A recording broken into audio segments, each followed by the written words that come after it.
Okay guys, so this is the top after quite a bit of sanding. All of those ugly watermarks are gone. I'm starting to see the nice wood grain finishing coming back. So now it's on to some more sanding along these little corners here.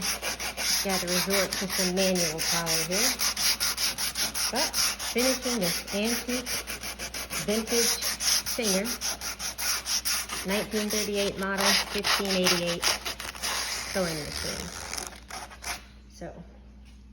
So far, so good. I've actually started on the base, gone through with a rust oxidating solution, and it's turning it black, so I'm just gonna spray paint and keep working. So I started with the 60 grit to remove the existing finish. It's nice to beat down to the beautiful wood grain here. I'm going to follow up with the 120 to smooth the area, followed by the 220 for my finishing and details.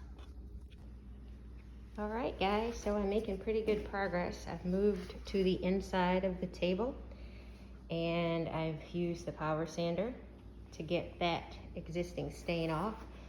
Again, I'm starting to see the beautiful wood grain details in the top piece, and I'm gonna finish with the 120 to smooth the areas, followed by the 220 for finishing details.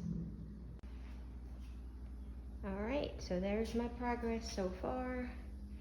Everything is sanded down to the smooth stage. So I've made really good progress. And my goal is just to, again, restore. This is not going to be a perfect restoration, but my little part in preserving a piece of sewing history. The vintage Singer 1588, 1938 model. My restoration looks. I'm doing the same process with the drawers. I've removed those, and I'm gonna go through again with, by hand, the coarse 60 to 80 grit to remove the finish, the 120 to smooth, followed by the 220 for fine finishing details.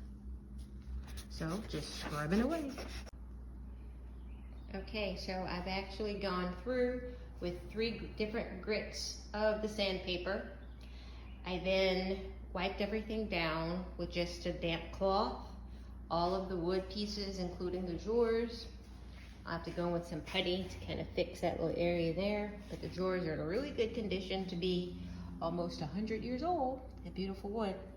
And then you can actually see the beautiful wood grain details here. So I may have to do just a little bit more smooth sanding. I'll see what that dries like once it dries. But again, you know, my goal is not for this to be 100% perfect, but to really be able to restore, to make it, you know, look nice, so that I can actually have it as a piece of furniture and actually use the machine. So far, so good, guys. So here's a before video before I apply the linseed oil. Going to take a drop. Oops, more than a drop. Usually start with a smaller drop. I'm just gonna spread it out there. But this is supposed to really bring in the nice wood grain color, natural color. So I'm just gonna slather that on.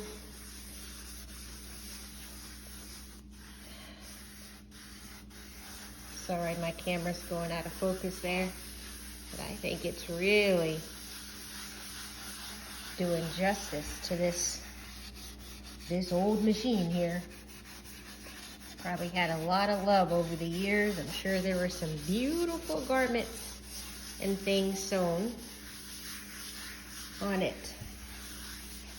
But I am happy so far with the outcome.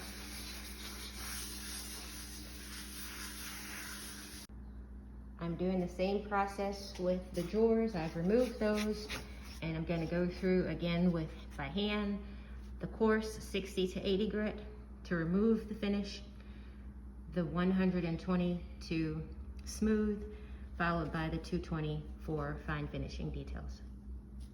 So just scrubbing away. All right, so just working my way around the edges here.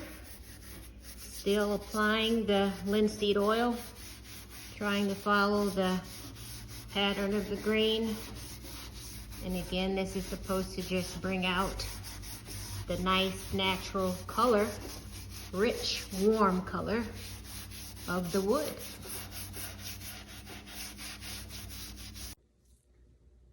Hey guys, this is Larry back again with my Singer 1938-1588 restoration sewing machine cabinet. This is so far my progress. If you've missed the other videos, this is what it's looking like. And I'm just gonna proceed with the top coat and the poly mixture, and I'll probably just do a lacquer on top. So I'll let you see this first side here. The camera may not do the best justice with the lighting here, but I can see the nice rich wood grain it's coming in. And for this one, I'm actually using the poly shades. Let you see my jar here by Minwax. It's the Minwax poly shades that I'm actually using to get this look. And I'm using the Bombay Mahogany Gloss. Okay, so once again, I've gone through all of my sanding process. I've done the linseed oil. I used a steel wool number, I think it was a single O or triple O, the finest wool. And now I'm going to apply the actual stain with the poly mix and see what it looks like all around. Let that dry and do a lacquer and move on to the embellishments. Okay guys, keep watching. Bye. So I'm actually at the stage where I'm doing my final stain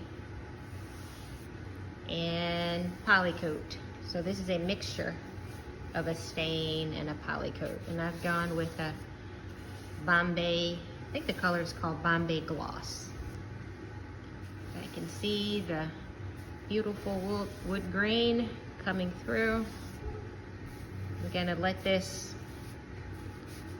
actually sit probably for a full day before I decide to do anything else, but I'll probably finish with a lacquer.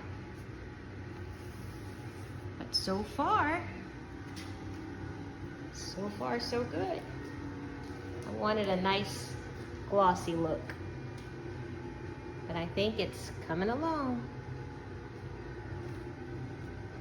My Singer 1938-1588 model. I think I'm in love, guys. Bye.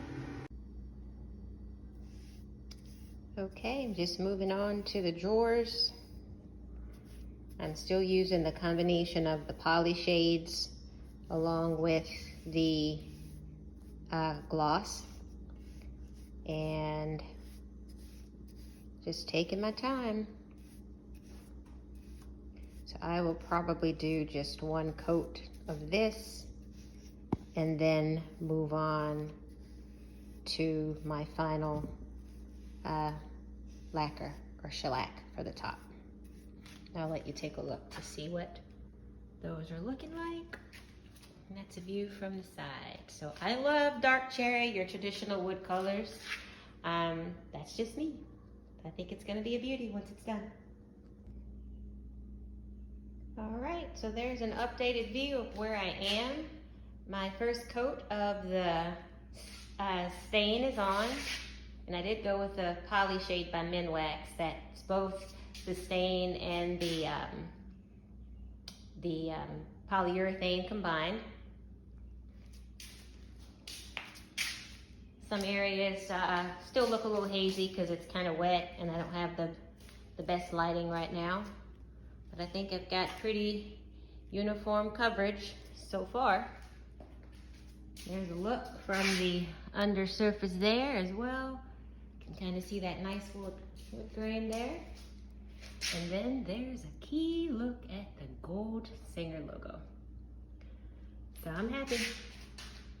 I will update once I finally do the final lacquer or shellac, and I'll be wrapping it up, moving on to the decals and just re-cleaning around the metal parts, and then finalizing with getting the belt and getting this up and running.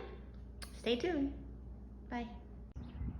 So here's a video up close of what the drawers look like.